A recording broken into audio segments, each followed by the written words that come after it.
Pwede kayo ang maganda. Sige. Frozen shoulder o ba't? Na ano po yung, Hindi frozen yan. ano po yan. Kasi Dislocated yan. nag-ano po ako sa ano, nag-therapy po ako. Wala po, wala naman akong trauma, sir.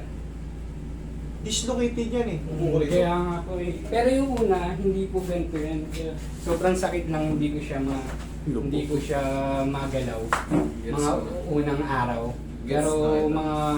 mga 2 weeks, naging ganito po. Kasi lagi po ako nang ganun eh. Alam mo ano nangyari dyan? Nadali, naputulan ka ng ano. Idol. Naputulan ka ng tendon yan. Putol yung tendon mo na yan. Kung hindi ka galing sa frozen, yung mga... Huwag mo nang banggitin nagte-therapy ka. Apa. Saan ka huwag mo palang sabihin. Basta nagte-therapy ka. Yes po. Ilang beses ka na nag-therapy? 3 times na po. 3 times na. Apa. 2 months pa lang po. Ang ibig mo sabihin 3 times, iba-ibang ano? Hindi, isang ano lang po. 3 beses ka na ano? Apa. Pero bago ka ng therapy, ganyan na yan. Hindi pa po. Ano lang, sobrang sakit lang po siya. Putol yan, idol. Mm, Putol yung tendon mo niyan. kaya yan. nga po. Putol yan, oh. Tama. Grabe. May naputol yung ano mo rito. Tingnan mo, iaangat ko Malalaman mo kasi pag frozen shoulder. Tsaka sa dislocation, Kaya nga po. yung dislocation na walang putol ang ano, pag ginanyan mo yan, kunyari walang putol yung ano, Apa. na tendon, hindi na yan bababa. Bumababa. Ibig sabihin to, hindi na niya ma-hold. Hindi niya na ko po ma-hold. mga ganun eh. Hindi ako Wala mga ganun. nang muscle. Yung deltoid muscle niya malambot na. Naisushoot to, hindi siya dislocated. Apa. Ngayon, hindi na ma-hold no ano. Ngayon, hindi mo tumaangat kasi wala nang connection. Hindi mo maaangat yan. Oo, magaganyan-ganyan mo. Apa, Ganyan yan. mo. Apa na ganyan. Pero pag pupuwersa ka ng pag ganun, Oo, yun po. tsaka tatandaan nyo, pag dislocated to, hindi mo tumaangat.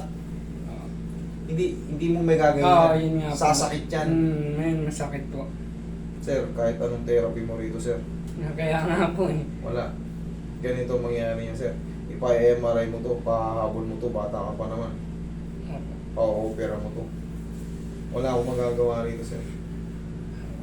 Maniwala ka sa akin. Mas advisable ka sa mga maoperahan to. Meron yan silang i-connect dyan. Yan, para mag-hold siya ulit. Buhay pa naman yan. Ang problema, walang lakas yan. Wala, kinakain, tingnan mo, kaya mo lang. Meron. Wala na, hindi na nakakakapit. Sir, wala akong magagawa rin, sir. Ang tangi kong magagawa ko lang sa iyo, advice. Ipa-MRI mo, tapos lapit ka sa mga sa mga surgeon. Yun ang pinaka-the best yan. Kasi ayoko naman kasing iti-treat ko siya na alam kong wala akong magawa. Tapos sisingilin ko siya ng gano'n. Oo, tama po. Kailangan talagang masabi ko yung kung saan siya mas nababagay. Kasi ako, hindi ko kayang magsarsuela tapos wala rin naman nangyari. Ihaplusin kita ng ganyan, ilutin kita hanggang dito. Tapos wala naman nangyari. Sayang lang yung pera mo. Hindi ko yan kayo sinisingil. Ang gusto ko, mapunta kayo sa tamang makakaayos sa inyo. Yun ang gusto kong mangyari. Ang goal palagi natin, lahat ng lalapit sa akin, ma-advise ko or maayos ko pag kaya ko. Sir, pinaka-the best yan, ipa-MRI mo yan, tapos kailangan, bata-bata ka pa naman para makarecover ka. Tsaka palagi mong huwag mo ilalagdag, mo muna yan. Lagyan mo muna ng sling. Yung mga nasasanay na alam mo, hindi naman dislocate yan kasi kung dislocate yan, hindi mo yung magaganyan. Naisushoot yun. Yan naisushoot o. Marami na akong ginawang dislocated ni shoulder. Pero, makikita niya naman hindi bumabalik. Pag ginan ko, tutunog yung babalik yung sasaklapin niya yun. Pero yan bumabalik na yun. Try. Bakit po nagkaganon kaya po? Yung una hindi po ganito to eh. Malamang overstretch yan. Overstretch, yun ang totoo. Pinilit, yung frozen na sobrang sakit, pinilit yan. Hanggang sa napatid na yung mga tendon. Pag napatid yung tendon mo, na medyo malaki ang punit, hindi na magde-develop yung muscle mo. Ngayon, pag hindi na nag-develop, hindi na niya kayang i-grip. Hindi niya na kayang i-hold.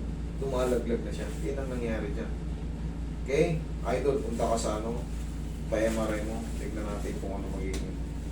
Dito sa akin, Idol, ayokong madagdagan pa yung sama ng loob. Malamang may nakadali dyan.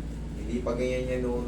Yan yung mga example ng mga pinipilit yung pusin, pinipilit iangat. Oo, naiangat. Hindi nyo alam, putol na yun. Yun po. Kaya napakaingat ko dyan kasi may mga nagpunta niyan dito Mm. na galing kay ano, yung worst pa, may nadali pang ano, nag-pass away na magaling dito. Ewan ko kung anong lakas ng loob ng tao na yun, bakit nagtupapatuloy pa siya. Yung pala, may waiver na si Kamutin kahit walang certificate. Sir, paano yan? Hindi ko kaya. Ayayin lang po talaga. Hindi ko kaya. Ano yan? Ibang matter. Okay? Huwag ka magbabayad, ha? Pasensya ka na, sir. Hindi ko kaya. Okay. Sige.